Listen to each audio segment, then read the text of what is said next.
Howdy, howdy. Welcome back.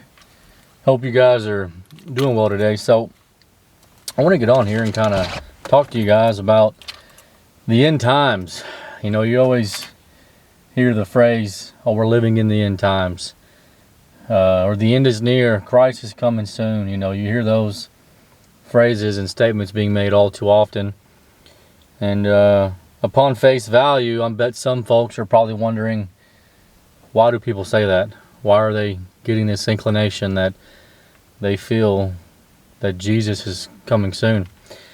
Now, for starters, I want to begin by saying this. You know, if anybody is setting dates or times when Christ is going to return, avoid that person. I mean, Scripture tells us from the words of Jesus himself that he says, no man knows the day or the hour, not even the Son of Man, but only the Father in heaven.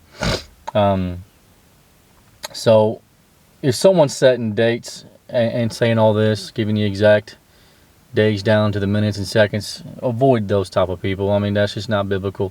You know, we have heard from Christ himself that only Father knows when Christ is to return. So to begin, right, why do people say we're living in the end times? And why is it important?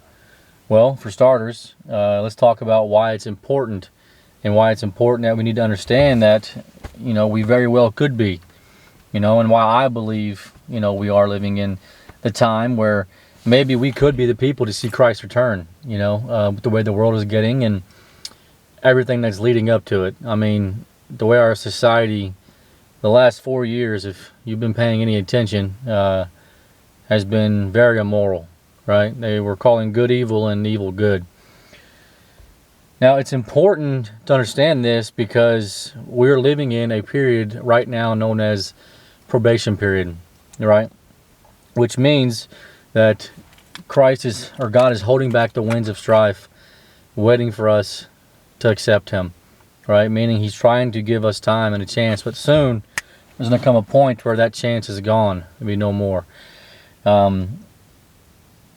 Revelation, it says, I can't remember what book it's in, but I'm sure you guys are good about commenting the verse down below, so go ahead and comment the verse down below. But it talks about, let him who is filthy be filthy still, let him who is righteous be righteous still. And the Bible tells us here that once probation period closes, that means the books are sealed. Let him who is righteous be righteous still, and let him who is filthy be filthy still, right? The books are sealed.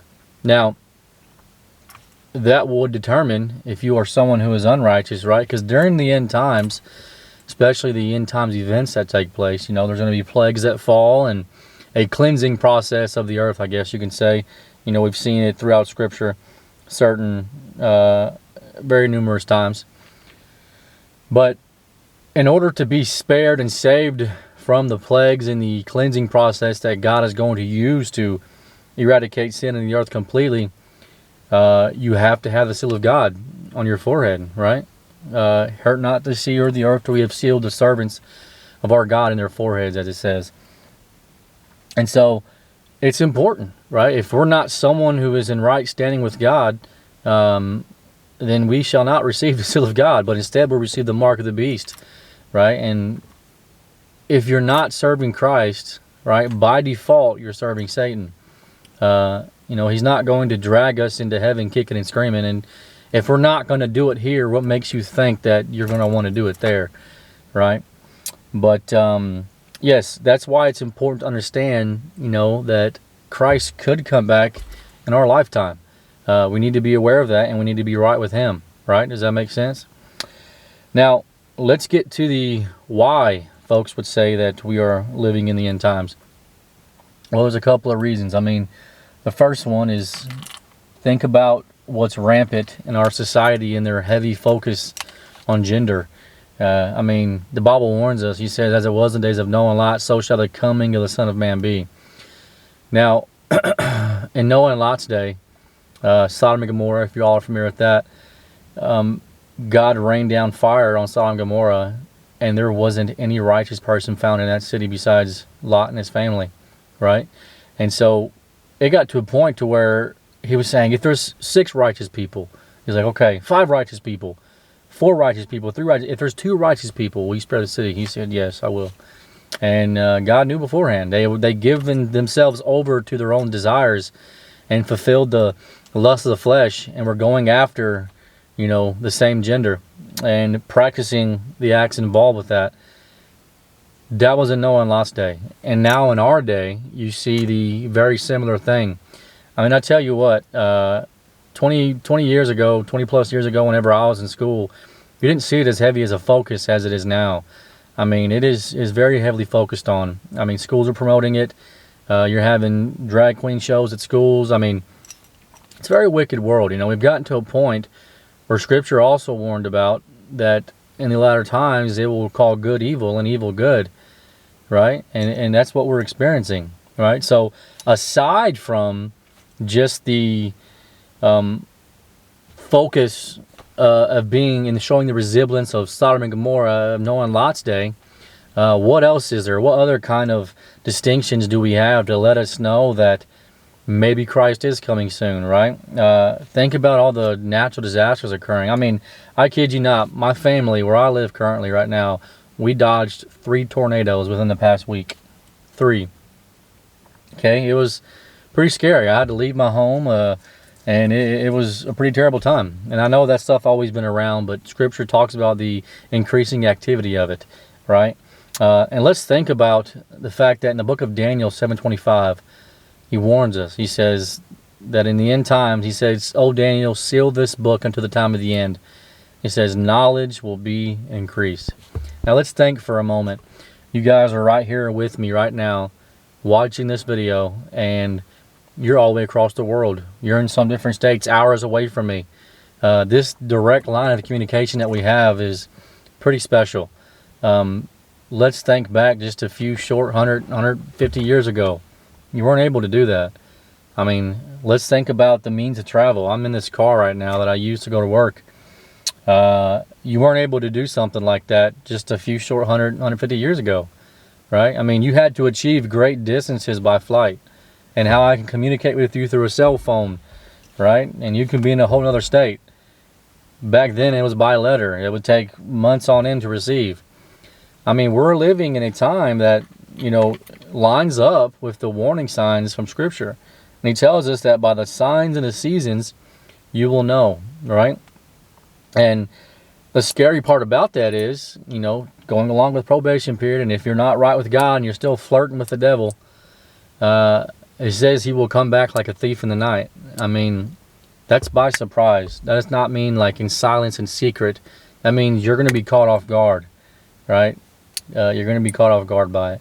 So I plead, to people who, I feel like sometimes we as a society, the further we get away from God, the idea of it becomes something like, all too often here. Even on the comments on my videos, you see people saying, oh, the man in the sky, a fairy tale or something like this. But when you really sit back and think about all this organization, there is a creator behind it. And the book of Isaiah prophesied about, I don't want to get into a whole spill of, prophecy, but maybe I can do a separate video on that to prove, Christ. But the further we have drifted away from society, calling good evil and evil good, that means more people are going to become carnally minded, right? And carnally minded people don't feel God, don't want to feel God, don't adhere to the things of God, and the things of God doesn't really amuse them, right? So when you're carnally minded, you're going to have that outlook of good is evil and evil is good, right? And that's exactly what the devil wants to do. So I believe, we're someone, and as cliche as it sounds, we're living in the end times. I do believe, we could be the people to see Christ return, just based upon the facts of how society is the infrastructure of it and how it goes about things, right? And what we're starting to normalize in our everyday lives. And with the knowledge that we have, I mean, AI, like you can fake so many things with the internet, and it is absolutely insane. But yes, I want to get on here today and just talk to you guys about this because I'm seeing so many people ask that question. Are we living in the end times? Do you think Christ is coming soon? You know, if people are setting dates and stuff like that, I would avoid those people. But he says you'll know by the signs and the seasons. And according to Scripture, by the signs and the seasons, it's pointing towards Christ could be returning in our lifetime, right?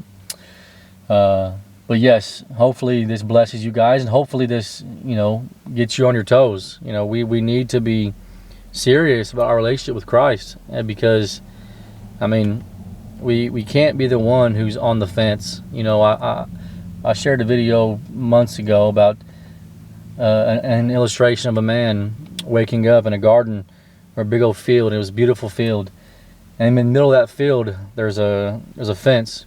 And as this man's walking towards this fence, he notices that one side is God and the other side is the devil. And so he goes to touch this fence, and he's like, man. And God's like, hey, I want you to stay over here with me. On the other hand, the devil's on the other side saying, hey, come on this way. Think about all the fun times we have. Come on over here. Right? And the man's kind of caught in the middle. He's like, man, God, I do love you, but I also have some pretty good times with the devil as well. And so he's on the fence about it, right? And then in a moment, lights go out, right? And then Satan's like, hey, I'm the fence. You chose me. He's like, whoa, I didn't choose you. You chose him by default, right? That's what many do in everyday life, and we do it so just nonchalantly. We're on the fence, right? The fence is Satan's. The fence is his. He owns the fence. So if you're not on the fence, then you're with the Lord. You're with the kingdom, the creator of our kingdoms, right? As many can say. But yes, we have to make a decision, because it comes down to a point that if we're not serving God, by default, we're choosing to serve Satan. We're sitting on that fence. So I love you guys. God bless you, and I will see y'all next episode.